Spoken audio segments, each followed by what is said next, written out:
ನಮಸ್ಕಾರ ನನ್ನ ಪ್ರೀತಿಯ ವಿದ್ಯಾರ್ಥಿ ಮಿತ್ರರೇ ಹಾಗೂ ನನ್ನ ಆತ್ಮೀಯ ಶಿಕ್ಷಕ ಬಂಧುಗಳೇ, ನಾನು ನಿಮ್ಮ ವಿಮಲಾ ತೇಜಾಕ್ಷಿ. ನನ್ನ ಧ್ವನಿ ಯೂಟ್ಯೂಬ್ ಚಾನೆಲ್ಗೆ ನಿಮಗೆಲ್ಲರಿಗೂ ಪ್ರೀತಿಯ ಸ್ವಾಗತ. ಈ ದಿವಸ 5 ಗಾದೆ ಮಾತುಗಳ ಅರ್ಥ, ವಿವರಣೆ ಮತ್ತು ನೀತಿಯನ್ನು ಸಿದ್ಧಪಡಿಸಿದ್ದೇನೆ. ಬನ್ನಿ ನೋಡುವ. ಮೊದಲನೆಯ ಗಾದೆ ಮಾತು, ಕೈ ಕೆಸರಾದರೆ ಬಾಯಿ ಮೊಸರು. ವೇದ ಸುಳ್ಳಾದರೂ ಗಾದೆ ಸುಳ್ಳಾಗದು ಎಂಬ ಮಾತಿದೆ. ಯಾಕೆಂದ್ರೆ ಗಾದೆಗಳು ಜೀವನದ ಅನುಭವಗಳಿಗೆ ಹಿಡಿದ ಕೈಗನ್ನಡಿಯಾಗಿದೆ. ಮನುಷ್ಯನ ಜೀವನದಲ್ಲಿ ಪರಿಶ್ರಮಕ್ಕೆ ಬಹಳ ಮಹತ್ವವಿದೆ. ಪರಿಶ್ರಮವಿಲ್ಲದ ಯಾವುದೇ ಕೆಲಸದಲ್ಲಿಯೂ ಯಶಸ್ಸನ್ನು ಸಾಧಿಸುವುದು ಕಷ್ಟ. ನಾವು ಕಷ್ಟಪಟ್ಟು ದುಡಿದಾಗ ಮಾತ್ರ ಅದರ ಫಲವನ್ನು ಅನುಭವಿಸಲು ಸಾಧ್ಯವಾಗುತ್ತದೆ. ಇದೇ ಅರ್ಥವನ್ನು ಕೈ ಕೆಸರಾದರೆ ಬಾಯಿ ಮೊಸರು ಎಂಬ ಗಾದೆ ಸುಂದರವಾಗಿ ತಿಳಿಸುತ್ತದೆ. ಇಲ್ಲಿ ಕೈ ಕೆಸರಾಗುವುದೆಂದರೆ ಕಷ್ಟಪಟ್ಟು ಕೆಲಸ ಮಾಡುವುದು ಮತ್ತು ಬಾಯಿ ಮೊಸರನ್ನು ಸವಿಯುವುದೆಂದರೆ ದುಡಿಮೆಯ ಫಲವನ್ನು ಅನುಭವಿಸುವುದು ಎಂದು ಅರ್ಥ. ರೈತನನ್ನು ಇದಕ್ಕೆ ಉತ್ತಮ ಉದಾಹರಣೆಯಾಗಿ ತೆಗೆದುಕೊಳ್ಳಬಹುದು. ರೈತನು ತನ್ನ ಹೊಲದಲ್ಲಿ ಬಿಸಿಲು ಮಳೆ ಯಾವುದನ್ನೂ ಲೆಕ್ಕಿಸದೆ ದುಡಿಯುತ್ತಾನೆ. ಭೂಮಿಯನ್ನು ಉಳುಮೆ ಮಾಡಿ ಬೀಜ ಬಿತ್ತಿ ನೀರು ಹಾಕಿ ಕಳೆ ತೆಗೆದು ಬೆಳೆ ಬೆಳೆಸುತ್ತಾನೆ. ಹಲವು ತಿಂಗಳುಗಳ ಪರಿಶ್ರಮದ ನಂತರ ಬೆಳೆ ಕೈಗೆ ಬರುತ್ತದೆ. ಆಗ ಅವನು ತನ್ನ ದುಡಿಮೆಯ ಫಲವನ್ನು ಪಡೆಯುತ್ತಾನೆ. ಅವನ ಕೈ ಮಣ್ಣಿನಿಂದ ಕೆಸರಾಗಿದ್ದರೂ ಕೂಡ ಅವನ ಮನೆಗೆ ಅನ್ನ ನೀಡುವ ಬೆಳೆ ಸಿಗುತ್ತದೆ. ವಿದ್ಯಾರ್ಥಿ ಜೀವನದಲ್ಲಿಯೂ ಈ ಗಾದೆ ಬಹಳ ಅನ್ವಯವಾಗುತ್ತದೆ. ಪರೀಕ್ಷೆಯಲ್ಲಿ ಉತ್ತಮ ಅಂಕಗಳನ್ನು ಗಳಿಸಬೇಕೆಂದರೆ ಪ್ರತಿದಿನ ಶ್ರದ್ಧೆಯಿಂದ ಓದಬೇಕು. ಪಾಠಗಳನ್ನು ಅರ್ಥ ಮಾಡಿಕೊಂಡು ಪುನರಾವರ್ತನೆ ಮಾಡಬೇಕು. ಕಷ್ಟವಾದ ವಿಷಯಗಳನ್ನು ಶಿಕ್ಷಕರ ಬಳಿ ಕೇಳಿ ತಿಳಿದುಕೊಳ್ಳಬೇಕು. ಪರೀಕ್ಷೆಯ ಹಿಂದಿನ ದಿನ ಮಾತ್ರ ಓದುವುದರಿಂದ ಉತ್ತಮ ಫಲಿತಾಂಶ ಪಡೆಯುವುದು ಕಷ್ಟ. ಅದೇ ರೀತಿ ಕ್ರೀಡಾಪಟು ಗೆಲುವಿಗಾಗಿ ಪ್ರತಿದಿನ ಅಭ್ಯಾಸ ಮಾಡಬೇಕು. ಕಲಾವಿದ ತನ್ನ ಕಲೆಯನ್ನು ಬೆಳೆಸಲು ನಿರಂತರವಾಗಿ ಪ್ರಯತ್ನಿಸಬೇಕು. ಉದ್ಯಮಿಯು ತನ್ನ ಕೆಲಸದಲ್ಲಿ ಶ್ರಮಪಟ್ಟಾಗ ಮಾತ್ರ ಯಶಸ್ಸು ಪಡೆಯಲು ಸಾಧ್ಯ. ಆದ್ದರಿಂದ ಜೀವನದಲ್ಲಿ ಸುಖ, ಯಶಸ್ಸು ಮತ್ತು ಗೌರವವನ್ನು ಪಡೆಯಬೇಕಾದರೆ ಮೊದಲು ಪರಿಶ್ರಮ ಪಡಬೇಕು. ಸೋಮಾರಿತನದಿಂದ ಯಾವುದೇ ಸಾಧನೆ ಸಾಧ್ಯವಿಲ್ಲ. ದುಡಿಮೆ ಇಲ್ಲದೆ ಫಲವನ್ನು ನಿರೀಕ್ಷಿಸುವುದು ಸರಿಯಲ್ಲ ಎಂಬ ಮಹತ್ವದ ಮೌಲ್ಯವನ್ನು ಈ ಗಾದೆ ಮಾತು ನಮಗೆ ತಿಳಿಸಿಕೊಡುತ್ತದೆ. ನೀತಿ, ಪರಿಶ್ರಮ ಪಟ್ಟರೆ ಮಾತ್ರ ಯಶಸ್ಸಿನ ಸಿಹಿ ಫಲವನ್ನು ಅನುಭವಿಸಬಹುದು. ಇನ್ನು ಎರಡನೆಯ ಗಾದೆ ಮಾತಿನ ಅರ್ಥ ವಿವರಣೆ ನೋಡುವ. ಒಗ್ಗಟ್ಟಿನಲ್ಲಿ ಬಲವಿದೆ. ಒಗ್ಗಟ್ಟಿನಲ್ಲಿ ಬಲವಿದೆ ಎಂಬ ಗಾದೆಯು ಒಗ್ಗಟ್ಟಿನ ಮಹತ್ವವನ್ನು ತಿಳಿಸುತ್ತದೆ. ಒಬ್ಬ ವ್ಯಕ್ತಿಗೆ ಸಾಧ್ಯವಾಗದ ಕೆಲಸವನ್ನು ಹಲವಾರು ಜನ ಸೇರಿ ಒಂದಾಗಿ ಮಾಡಿದರೆ ಸುಲಭವಾಗಿ ಸಾಧಿಸಬಹುದು. ಒಗ್ಗಟ್ಟು ಎಂದರೆ ಎಲ್ಲರೂ ಒಂದೇ ರೀತಿಯಲ್ಲಿ ಯೋಚಿಸಬೇಕು ಎಂದಲ್ಲ. ಭಿನ್ನಾಭಿಪ್ರಾಯಗಳಿದ್ದರೂ ಒಳ್ಳೆಯ ಉದ್ದೇಶಕ್ಕಾಗಿ ಪರಸ್ಪರ ಸಹಕಾರದಿಂದ ಕೆಲಸ ಮಾಡುವುದಾಗಿದೆ. ಶಾಲೆಯಲ್ಲಿ ಕೂಡ ಒಗ್ಗಟ್ಟಿಗೆ ಅಷ್ಟೇ ಮಹತ್ವವಿದೆ. ಒಂದು ಕಾರ್ಯಕ್ರಮವನ್ನು ಯಶಸ್ವಿಯಾಗಿ ನಡೆಸಲು ವಿದ್ಯಾರ್ಥಿಗಳು, ಗುರುವೃಂದ ಮತ್ತು ಆಡಳಿತ ಮಂಡಳಿ ಮತ್ತು ಇತರೆ ಸಿಬ್ಬಂದಿಗಳು ಹಾಗೂ ಪೋಷಕರು ಒಟ್ಟಾಗಿ ಸೇರಿ ಕೆಲಸ ಮಾಡಬೇಕು. ಎಲ್ಲರೂ ಪರಸ್ಪರ ಸಹಾಯ ಸಹಕಾರ ಮಾಡಿಕೊಂಡಿದ್ದರೆ ಖಂಡಿತವಾಗಿಯೂ ಆ ಶಾಲೆ ಎಲ್ಲರಿಗೂ ಮಾದರಿ ಶಾಲೆಯಾಗಿರುತ್ತದೆ. ಸಮಾಜದ ಅಭಿವೃದ್ಧಿಗೂ ಒಗ್ಗಟ್ಟು ಅಗತ್ಯ. ಊರಿನ ಜನರು ಒಂದಾಗಿ ಕೆಲಸ ಮಾಡಿದರೆ ರಸ್ತೆ ಮತ್ತು ನೀರಿನ ಸಮಸ್ಯೆ ಹಾಗೂ ಸ್ವಚ್ಛತೆಯ ಸಮಸ್ಯೆ ಮುಂತಾದ ಅನೇಕ ತೊಂದರೆಗಳನ್ನು ಪರಿಹರಿಸಬಹುದು. ದೇಶದ ಪ್ರಗತಿಗೂ ಜನರ ಸಹಕಾರ ಅತ್ಯಗತ್ಯ. ಪ್ರಕೃತಿ ವಿಕೋಪ, ತುರ್ತು ಪರಿಸ್ಥಿತಿ ಅಥವಾ ಯಾವುದೇ ಸಂಕಷ್ಟ ಬಂದಾಗ ಜನರು ಒಬ್ಬರಿಗೊಬ್ಬರು ನೆರವಾದರೆ ಸಮಸ್ಯೆಯನ್ನು ಎದುರಿಸುವ ಶಕ್ತಿ ಹೆಚ್ಚುತ್ತದೆ. ಆದರೆ ಜಗಳ, ದ್ವೇಷ, ಅಸೂಯೆ ಮತ್ತು ಸ್ವಾರ್ಥದಿಂದ ಒಗ್ಗಟ್ಟು ಹಾಳಾಗುತ್ತದೆ. ವ್ಯಕ್ತಿಗಳು ತಮ್ಮ ಸ್ವಾರ್ಥಕ್ಕಿಂತ ಸಮೂಹದ ಒಳಿತನ್ನು ಮುಖ್ಯವೆಂದು ಭಾವಿಸಬೇಕು. ಪರಸ್ಪರ ಗೌರವ, ಸಹಕಾರ ಮತ್ತು ವಿಶ್ವಾಸ ಇದ್ದಾಗ ಮಾತ್ರ ನಿಜವಾದ ಒಗ್ಗಟ್ಟು ಸಾಧ್ಯ. ಹೀಗಾಗಿ ಒಗ್ಗಟ್ಟಿನಿಂದ ದೊಡ್ಡ ಕಾರ್ಯವನ್ನೂ ಸಾಧಿಸಬಹುದು. ಒಗ್ಗಟ್ಟು ನಮ್ಮ ಶಕ್ತಿಯನ್ನು ಹೆಚ್ಚಿಸುತ್ತದೆ. ವಿಭಜನೆ ನಮ್ಮ ಶಕ್ತಿಯನ್ನು ಕಡಿಮೆ ಮಾಡುತ್ತದೆ. ಇದರ ನೀತಿ, ಒಗ್ಗಟ್ಟಿನಿಂದ ಬಲ ಬರುತ್ತದೆ, ಒಗ್ಗಟ್ಟಿನಿಂದ ಯಶಸ್ಸು ಸಾಧ್ಯ. ಇನ್ನು ಮೂರನೆಯ ಗಾದೆ ಮಾತಿನ ವಿವರಣೆ ನೋಡುವ. ಕಷ್ಟವಿಲ್ಲದೆ ಸುಖವಿಲ್ಲ. ಮನುಷ್ಯನು ಜೀವನದಲ್ಲಿ ಸುಖ, ಸಂತೋಷ ಮತ್ತು ಯಶಸ್ಸನ್ನು ಬಯಸುತ್ತಾನೆ. ಆದರೆ ಇವುಗಳು ಸುಲಭವಾಗಿ ದೊರೆಯುವುದಿಲ್ಲ.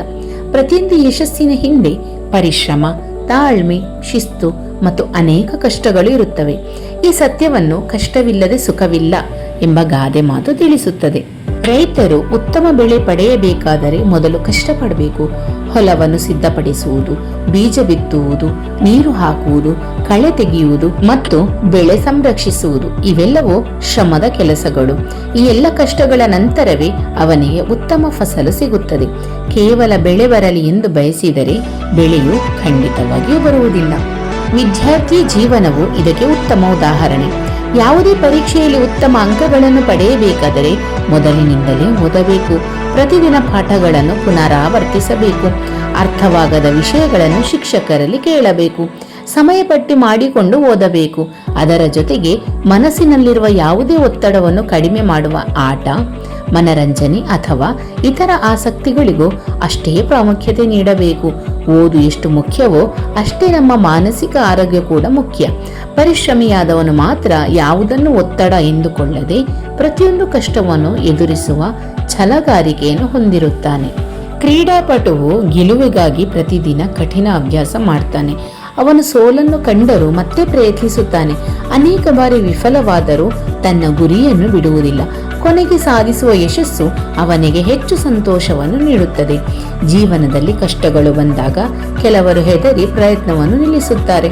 ಆದರೆ ಕಷ್ಟಗಳನ್ನು ಧೈರ್ಯದಿಂದ ಎದುರಿಸುವವರು ಮಾತ್ರ ಮುಂದೆ ಸಾಗುತ್ತಾರೆ. ಕಷ್ಟಗಳು ನಮ್ಮ ಸಾಮರ್ಥ್ಯವನ್ನು ಪರೀಕ್ಷಿಸುತ್ತವೆ. ಅವುಗಳಿಂದ ನಾವು ಅನುಭವ ಮತ್ತು ಪಾಠಗಳನ್ನು ಕಲಿಯುತ್ತೇವೆ. ಹೀಗಾಗಿ ಕಷ್ಟಗಳನ್ನು ಜೀವನದ ಶತ್ರುಗಳೆಂದು ಭಾವಿಸಬಾರದು. ಅವು ನಮ್ಮನ್ನು ಗಟ್ಟಿಗೊಳಿಸುವ ಅವಕಾಶಗಳಾಗಿವೆ. ಕಷ್ಟಪಟ್ಟು ದುಡಿದ ನಂತರ ದೊರೆಯುವ ಯಶಸ್ಸಿನ ಸಂತೋಷವೇ ನಿಜವಾದ ಸುಖ.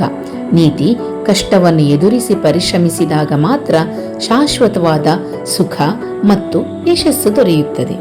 ಇನ್ನು 4ನೆಯ ಗಾದೆ ಮಾತಿನ ವಿವರಣೆಯನ್ನು ನೋಡುವ. ಹಾಸಿಗೆ ಇದ್ದಷ್ಟು ಕಾಲು ಚಾಚು. ಹಾಸಿಗೆ ಇದ್ದಷ್ಟು ಕಾಲು ಚಾಚು ಎಂಬ ಗಾದೆಯು ಮನುಷ್ಯನು ತನ್ನ ಆದಾಯ ಮತ್ತು ಸಾಮರ್ಥ್ಯಕ್ಕೆ ಅನುಗುಣವಾಗಿ ಜೀವನ ನಡೆಸಬೇಕು ಎಂಬುದನ್ನು ತಿಳಿಸುತ್ತದೆ. ನಮ್ಮ ಬಳಿ ಇರುವ ಸಂಪನ್ಮೂಲಗಳನ್ನು ಅರಿತುಕೊಂಡು ಖರ್ಚು ಮಾಡಬೇಕು. ಆದಾಯಕ್ಕಿಂತ ಹೆಚ್ಚು ಖರ್ಚು ಮಾಡಿದರೆ ಮುಂದೆ ತೊಂದರೆ ಎದುರಾಗಬಹುದು. ಕುಟುಂಬ ಜೀವನದಲ್ಲಿಯೂ ಈ ಗಾದೆ ಮಾತು ಅನ್ವಯಿಸುತ್ತದೆ. ಮನೆಯ ಆದಾಯ ಎಷ್ಟಿದೆ, ಖರ್ಚು ಎಷ್ಟಿದೆ ಎಂಬುದನ್ನು ತಿಳಿದುಕೊಂಡು ಜೀವನ ನಡೆಸಬೇಕು. ಆಹಾರ, ಶಿಕ್ಷಣ, ಆರೋಗ್ಯ ಮತ್ತು ಇತರ ಅಗತ್ಯಗಳಿಗೆ ಆದ್ಯತೆ ನೀಡಬೇಕು. ಅನಗತ್ಯ ವಸ್ತುಗಳಿಗಾಗಿ ಹಣವನ್ನು ವ್ಯರ್ಥ ಮಾಡಬಾರದು. ಭವಿಷ್ಯದಲ್ಲಿ ಎದುರಾಗಬಹುದಾದ ತುರ್ತು ಸಂದರ್ಭಗಳಿಗಾಗಿ ಸ್ವಲ್ಪ ಹಣವನ್ನು ಉಳಿಸಿಕೊಳ್ಳುವುದು ಒಳ್ಳೆಯದು. ಒಬ್ಬ ವ್ಯಕ್ತಿಯ ಆದಾಯ ಕಡಿಮೆ ಇದ್ದರೂ ಇತರರನ್ನು ನೋಡಿ ಆಡಂಬರದ ಜೀವನ ನಡೆಸಲು ಪ್ರಯತ್ನಿಸಿದರೆ ಅವನು ಸಾಲ ಮಾಡಬೇಕಾಗಬಹುದು. ಸಾಲ ಹೆಚ್ಚಾದಂತೆ ಜೀವನದಲ್ಲಿ ನೆಮ್ಮದಿ ಕಡಿಮೆಯಾಗುತ್ತದೆ. ಆದ್ದರಿಂದ ಮೊದಲು ಅಗತ್ಯ ವಸ್ತುಗಳಿಗೆ ಹಣ ಖರ್ಚು ಮಾಡಿ ಸಾಧ್ಯವಾದಷ್ಟು ಉಳಿತಾಯ ಮಾಡುವುದು ಬಹಳ ಉತ್ತಮವಾಗಿದೆ. ಇನ್ನು ವಿದ್ಯಾರ್ಥಿಗಳಿಗೂ ಈ ಗಾದೆಯಿಂದ ಉತ್ತಮ ಪಾಠ ಸಿಗುತ್ತದೆ. ತಮ್ಮ ಸಾಮರ್ಥ್ಯಕ್ಕೆ ತಕ್ಕಂತೆ ಗುರಿಯನ್ನು ಇಟ್ಟುಕೊಳ್ಳಬೇಕು. ಇತರ ವಿದ್ಯಾರ್ಥಿಗಳನ್ನು ನೋಡಿ ಅಸೂಯೆ ಪಟ್ಟು ಅನಗತ್ಯ ಸ್ಪರ್ಧೆಗೆ ಇಳಿಯಬಾರದು. ಪ್ರತಿಯೊಬ್ಬರ ಸಾಮರ್ಥ್ಯ ಮತ್ತು ಪರಿಸ್ಥಿತಿ ವಿಭಿನ್ನವಾಗಿರುತ್ತದೆ. ತಮ್ಮಲ್ಲಿರುವ ಅವಕಾಶಗಳನ್ನು ಸರಿಯಾಗಿ ಬಳಸಿಕೊಂಡು ಹಂತ ಹಂತವಾಗಿ ಮುಂದುವರಿಯಬೇಕು. ಇದರ ಅರ್ಥ ದೊಡ್ಡ ಕನಸು ಕಾಣಬಾರದು ಎಂಬುದಲ್ಲ. ದೊಡ್ಡ ಗುರಿ ಇರಬೇಕು, ಆದರೆ ಅದನ್ನು ಸಾಧಿಸಲು ನಮ್ಮ ಪರಿಸ್ಥಿತಿ ಮತ್ತು ಸಾಮರ್ಥ್ಯಕ್ಕೆ ಅನುಗುಣವಾಗಿ ಯೋಜನೆ ರೂಪಿಸಬೇಕು. ನಮ್ಮ ಮಿತಿಯನ್ನು ತಿಳಿದುಕೊಂಡು ನಡೆಯುವುದು ಜಾಣತನ. ಆದ್ದರಿಂದ ಜೀವನದಲ್ಲಿ ಆಡಂಬರಕ್ಕಿಂತ ಅಗತ್ಯ, ದುರಾಸೆಗಿಂತ ತೃಪ್ತಿ ಮತ್ತು ಅತಿಯಾದ ಖರ್ಚಿಗಿಂತ ಉಳಿತಾಯ ಮುಖ್ಯ. ನಮ್ಮ ಸಾಮರ್ಥ್ಯಕ್ಕೆ ಅನುಗುಣವಾಗಿ ಜೀವನ ನಡೆಸಿದ್ರೆ ನೆಮ್ಮದಿಯಿಂದ ಬದುಕಬಹುದು. ಇದರ ನೀತಿ: ಆದಾಯ, ಸಾಮರ್ಥ್ಯ ಮತ್ತು ಪರಿಸ್ಥಿತಿಗೆ ಅನುಗುಣವಾಗಿ ಜೀವನ ನಡೆಸಬೇಕು. ಇನ್ನು ಕೊನೆಯ ಗಾದೆ ಮಾತು ಬಿತ್ತಿದಂತೆ ಬೆಳೆ. ಬಿತ್ತಿದಂತೆ ಬೆಳೆ ಎಂಬ ಗಾದೆಯು ಮನುಷ್ಯನು ಯಾವ ರೀತಿಯ ಕರ್ಮವನ್ನು ಮಾಡುತ್ತಾನೋ ಅದಕ್ಕೆ ತಕ್ಕ ಫಲವನ್ನು ಪಡೆಯುತ್ತಾನೆ ಎಂಬ ಸತ್ಯವನ್ನು ತಿಳಿಸುತ್ತದೆ. ಒಬ್ಬ ತಾಯಿ ತನ್ನ ಮಗುವಿಗೆ ಹೇಗೆ ಸಂಸ್ಕಾರ ಕೊಡುತ್ತಾಳೆಯೋ ಅದೇ ವ್ಯಕ್ತಿತ್ವವನ್ನು ಮಗುವು ತನ್ನಲ್ಲಿ ರೂಪಿಸಿಕೊಳ್ಳುತ್ತದೆ. ಅದೇ ರೀತಿ ಒಬ್ಬ ಶಿಕ್ಷಕ ವಿದ್ಯಾರ್ಥಿಗಳಿಗೆ ಯಾವ ರೀತಿ ಮಾರ್ಗದರ್ಶಿಸುತ್ತಾನೆಯೋ ಅದೇ ವಿಷಯ ವಿದ್ಯಾರ್ಥಿಗಳ ಕಲಿಕೆಯ ಮೇಲೆ ಪರಿಣಾಮ ಬೀರುತ್ತದೆ. ಒಬ್ಬ ವ್ಯಕ್ತಿ ಇತರರೊಂದಿಗೆ ಪ್ರೀತಿಯಿಂದ ಮತ್ತು ಗೌರವದಿಂದ ನಡೆದುಕೊಂಡರೆ ಅವನಿಗೂ ಗೌರವ ಮತ್ತು ಪ್ರೀತಿ ದೊರೆಯುತ್ತದೆ. ಕಷ್ಟದಲ್ಲಿರುವವರಿಗೆ ಸಹಾಯ ಮಾಡಿದರೆ ಸಮಾಜದಲ್ಲಿ ಅವನ ಬಗ್ಗೆ ಒಳ್ಳೆಯ ಅಭಿಪ್ರಾಯ ಮೂಡುತ್ತದೆ. ಆದರೆ ಸುಳ್ಳು, ಮೋಸ, ಅನ್ಯಾಯ ಮತ್ತು ಸ್ವಾರ್ಥದಿಂದ ಇತರರನ್ನು ನೋಯಿಸಿದರೆ ಮುಂದೆ ಅವನಿಗೂ ಸಮಸ್ಯೆಗಳು ಎದುರಾಗಬಹುದು. ಮರವನ್ನು ನೆಟ್ಟು ಅದಕ್ಕೆ ನೀರು ಹಾಕಿ ಪೋಷಿಸಿದರೆ ಅದು ಬೆಳೆದು ನೆರಳು ಮತ್ತು ಫಲವನ್ನು ನೀಡುತ್ತದೆ. ಅದೇ ರೀತಿ ಒಳ್ಳೆಯ ಗುಣಗಳನ್ನು ಬೆಳೆಸಿಕೊಂಡರೆ ಅವು ನಮ್ಮ ಜೀವನದಲ್ಲಿ ಉತ್ತಮ ಉತ್ತಮ ಫಲಗಳನ್ನು ನೀಡುತ್ತವೆ. ಚಿಕ್ಕ ವಯಸ್ಸಿನಿಂದಲೇ ಸತ್ಯ, ಶಿಸ್ತು, ಪ್ರಾಮಾಣಿಕತೆ, ದಯೆ ಮತ್ತು ಪರಿಶ್ರಮದಂತಹ ಗುಣಗಳನ್ನು ನಾವು ಬೆಳೆಸಿಕೊಳ್ಳಲೇಬೇಕು. ವಿದ್ಯಾರ್ಥಿಯು ಶ್ರದ್ಧೆಯಿಂದ ಓದಿದರೆ ಪರೀಕ್ಷೆಯಲ್ಲಿ ಉತ್ತಮ ಫಲಿತಾಂಶ ಪಡೆಯುವ ಸಾಧ್ಯತೆ ಹೆಚ್ಚುತ್ತದೆ. ಓದುವುದನ್ನು ನಿರ್ಲಕ್ಷಿಸಿ ಸಮಯವನ್ನು ವ್ಯರ್ಥ ಮಾಡಿದರೆ ಅದರ ಪರಿಣಾಮ ಪರೀಕ್ಷೆಯ ಸಮಯದಲ್ಲಿ ಕಾಣಿಸಿಕೊಳ್ಳುತ್ತದೆ. ಆದ್ದರಿಂದ ವಿದ್ಯಾರ್ಥಿಯ ಭವಿಷ್ಯ ಅವನ ಇಂದಿನ ಪ್ರಯತ್ನಗಳ ಮೇಲೆ ಬಹಳಷ್ಟು ಅವಲಂಬಿತವಾಗಿದೆ. ಈ ಗಾದೆಯು ನಮ್ಮ ಭವಿಷ್ಯವನ್ನು ನಾವು ಹೇಗೆ ರೂಪಿಸಿಕೊಳ್ಳಬೇಕು ಎಂಬುದನ್ನು ತಿಳಿಸುತ್ತದೆ. ಎಲ್ಲವನ್ನೂ ಅದೃಷ್ಟಕ್ಕೆ ಬಿಟ್ಟು ಬಿಡದೆ ನಮ್ಮ ಕರ್ತವ್ಯವನ್ನು ಪ್ರಾಮಾಣಿಕವಾಗಿ ಮಾಡಬೇಕು. ಒಳ್ಳೆಯ ಫಲವನ್ನು ಬಯಸುವವರು ಮೊದಲು ಒಳ್ಳೆಯ ಕೆಲಸವನ್ನು ಮಾಡಬೇಕು. ಹೀಗಾಗಿ ನಮ್ಮ ಇಂದಿನ ಕರ್ಮಗಳೇ ನಮ್ಮ ನಾಳೆಯ ಫಲಿತಾಂಶಗಳಿಗೆ ಕಾರಣವಾಗಿರುವುದರಿಂದ ನಾವು ಸದಾ ಎಲ್ಲರಿಗೂ ಒಳಿತನ್ನೇ ಬಯಸಬೇಕು. ನೀತಿ: ಮಾಡಿದ ಕರ್ಮಕ್ಕೆ ತಕ್ಕ ಫಲ ದೊರೆಯುತ್ತದೆ. ಆದ್ದರಿಂದ ಸದಾ ಒಳ್ಳೆಯ ಕಾರ್ಯಗಳನ್ನೇ ಮಾಡಬೇಕು. ಈ ವಿಡಿಯೋ ನಿಮಗೆ ಉಪಯುಕ್ತ ಅಂತ ಅನಿಸಿದರೆ ಲೈಕ್ ಮಾಡಿ, ಕಮೆಂಟ್ ಮಾಡಿ, ಶೇರ್ ಮಾಡಿ. ಮತ್ತೆ ಎಂತ ಗೊತ್ತುಂಟ, ನೀವು ಸಬ್ಸ್ಕ್ರೈಬ್ ಆಗಿರದಿದ್ರೆ ಸಬ್ಸ್ಕ್ರೈಬ್ ಆಗಿ.